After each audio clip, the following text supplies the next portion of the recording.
Assalamualaikum warahmatullahi wabarakatuh. Perkenalkan, saya Cindy Putriani dengan NPM 5021077. Baiklah, saya di sini akan mengulas novel Telerie tentang kamu.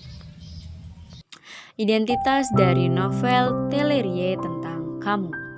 Editornya by Diana Hayati, desain cover resolusi penerbit PT Sabagrip Nusantara, dicetak oleh pencetakan PT Gramedia Bandung 6 Maret 2022.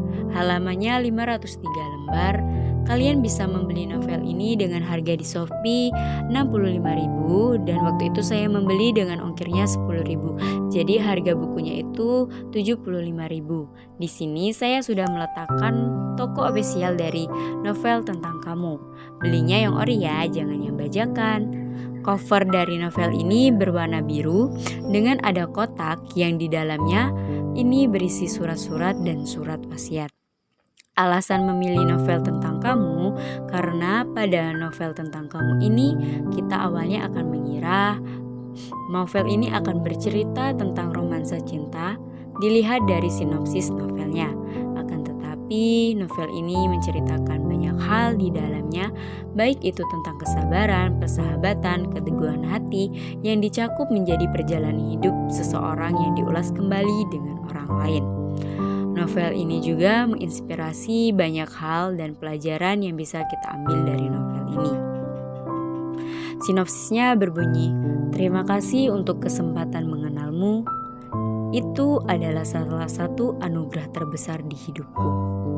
Cinta memang tidak perlu ditemukan, cintalah yang akan menemukan kita. Terima kasih, nasihat lama itu benar sekali. Aku tidak akan menangis karena sesuatu telah berakhir, tapi aku akan tersenyum karena sesuatu itu pernah terjadi. Masa lalu, rasa sakit, masa depan, mimpi-mimpi, semua akan berlalu seperti sungai yang mengalir. Maka biarlah hidup mengalir seperti sungai kehidupan."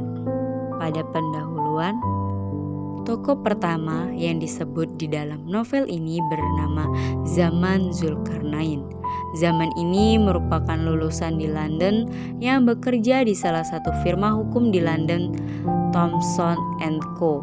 Firma hukum ini tidak terkenal, akan tetapi ia dihormati oleh semua orang di sana karena ia adalah firma hukum yang membantu semua orang dan adil. Jadi singkat cerita, Zaman mendapatkan tugas sebuah misi mencari ahli waris dari Indonesia bernama Sri Ningsi yang meninggalkan 1% saham di salah satu perusahaan multinasional sebanyak 1 miliar pound sterling setara dengan 19 triliun rupiah Indonesia. Nah, kebetulan Zaman juga berasal dari Indonesia, jadi memudahkan dipecahkan karena sama-sama dari Indonesia. Latar tempat novel ini berpindah-pindah dari London, Paris, dan Indonesia. Jadi Sri Ningsi ini menghabiskan sisa hidupnya di salah satu panti jompo di Paris. Tidak ada yang tahu bahwa Sri Ningsi meninggalkan banyak harta warisan. Sri Ningsi ini tidak meninggalkan jejak apapun kecuali buku diari 10 lembar. Sedangkan di pemerintahan Paris, jika tidak ada yang punya, maka akan diambil warisan tersebut. Di dalam buku diary 10 lembar tersebut berisi 5 juz kehidupan Sri Ningsi. Juz 1 tentang kesabaran tahun 1946 sampai 1960, ini masa kecil Sri Ningsi.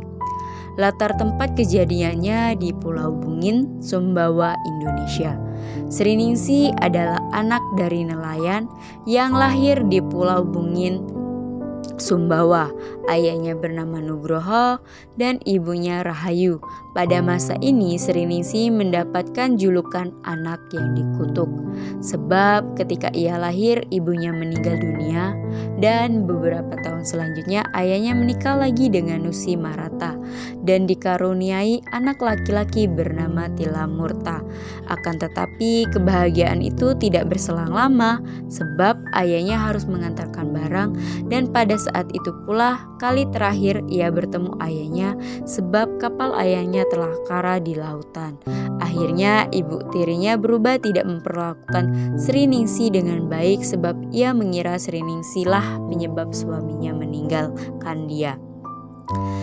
Makin lama, ibu tirinya sering mencabuk dan memukul Ningsih. Akan tetapi masyarakat di sana tidak ada yang berani melerainya. Hingga pada seketika ada kejadian kebakaran yang menimpa keluarga Sri Ningsih yang membuat ibu tirinya meninggal pada saat kejadian. Akhirnya Sri Ningsih pergi dengan adiknya untuk menuntut ilmu di madrasah milik Kiai Masum. Juz kedua tentang persahabatan pada tahun 1961 sampai 1966. Latar tempatnya di Surakarta, Jawa Tengah, Indonesia.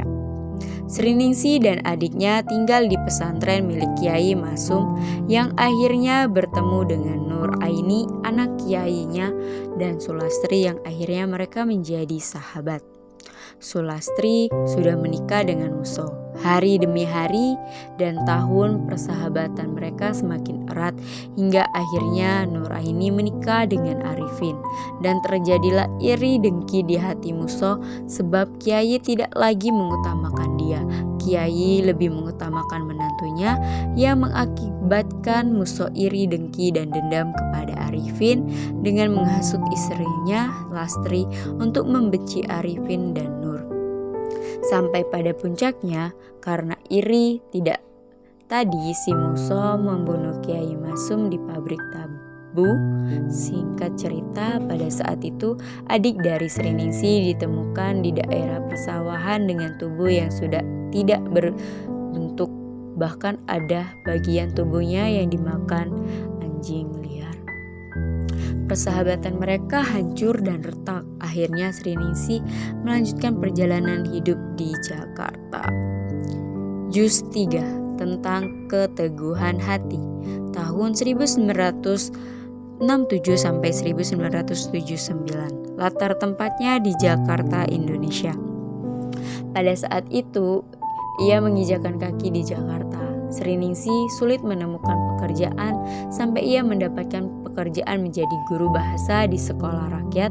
Ketika jadi guru, ia juga bekerja menjadi kuli di pasar sampai ia diangkut menjadi kasir di toko tersebut. Akhirnya Sri mencoba berjualan nasi goreng dengan gerobak dorong dan menabung untuk rencana-rencana ke depannya. Setelah itu, Sri membuka usaha rental mobil dan akhirnya ia bekerja di pabrik sabun. Hingga akhirnya membuat pabrik sendiri yang diberi nama Rahayu, yang akhirnya sukses sampai luar negeri. Akan tetapi Sri menjual pabrik itu, lebih tepatnya menukar pabrik itu dengan saham 1% dari perusahaan multinasional senilai 1 miliar pound sterling setara 19 triliun rupiah. Sri memutuskan pindah ke London. Juz keempat tentang cinta pada tahun 1980 sampai 1990. Latar ceritanya di London. Setibanya Sri di London, ia belum mendapatkan pekerjaan sampai ia menemukan lowongan menjadi supir selama beberapa tahun. Pada saat ia bekerja, ada satu laki-laki yang tertarik sama dia dan akhirnya ia melamar Sri. Nama laki-lakinya adalah Hakan dari Turki yang bekerja di London. Akhirnya mereka menikah dan hamil anak pertama. Akan tetapi anaknya meninggal. Selama berbulan-bulan Sri terpuruk dan Hakan menghiburnya yang akhirnya dikaruniai anak lagi. Tetapi anaknya meninggal lagi hingga bertahun-tahun suaminya lah yang meninggalkan dia. Hingga akhirnya ia memilih pergi ke Paris. Dan pada saat itu Zaman mendapatkan kabar bahwa ada firma hukum yang mengklaim memiliki punya waris yang sah dari Sri Ningsih, yaitu Tilamurta. Sedangkan dari cerita perjalanan zaman, Tilamurta sudah meninggal dan akhirnya firma hukum itu mengajak melakukan pertemuan dengan firma hukum Thomson dan Co. tempat Zaman bekerja. Pada saat itu pertemuan firma hukum itu mengajak saksi dua orang perempuan, Murni dan Ningsih. Tetapi tidak ada Tilamurta. Zaman berpikir ia akan kalah karena firma hukum itu ada teks DNA, sedangkan Zaman harus mencari surat wasiat. Memasuki juz kelima tentang memeluk semua rasa sakit tahun 2000 sampai selesai. Tiba di Paris, tepatnya di Panti Jompo, Sri Ningsih dalam keadaan lemas karena perjalanan jauh hingga beberapa bulan. Akhirnya Sri Ningsih jadi guru nari tradisional yang membuat anak didiknya bisa go internasional. Selain itu juga Sri Ningsih ini membuat kebun hidroponik di atas gedung Panti Jompo. Awalnya ia selalu gagal sampai akhirnya ia mampu membuat kebun sayur yang segar dan asri.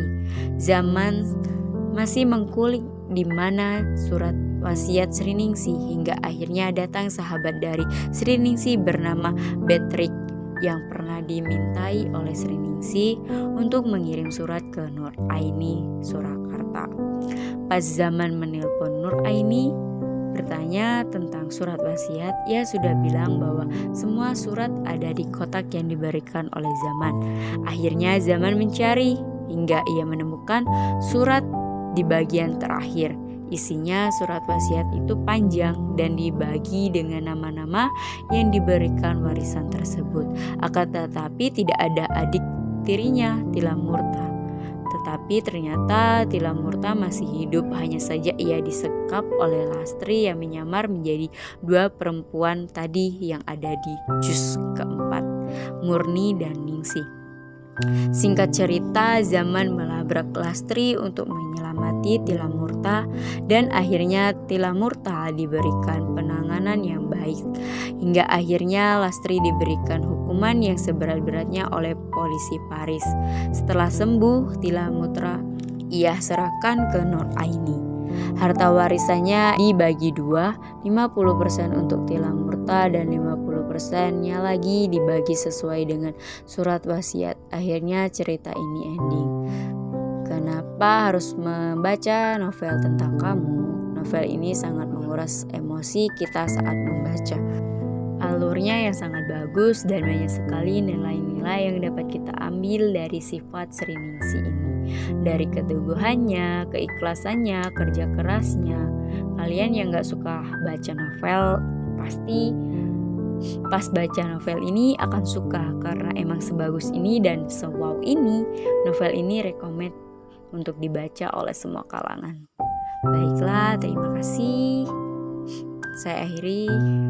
Sampai sekian. Wassalamualaikum warahmatullahi wabarakatuh.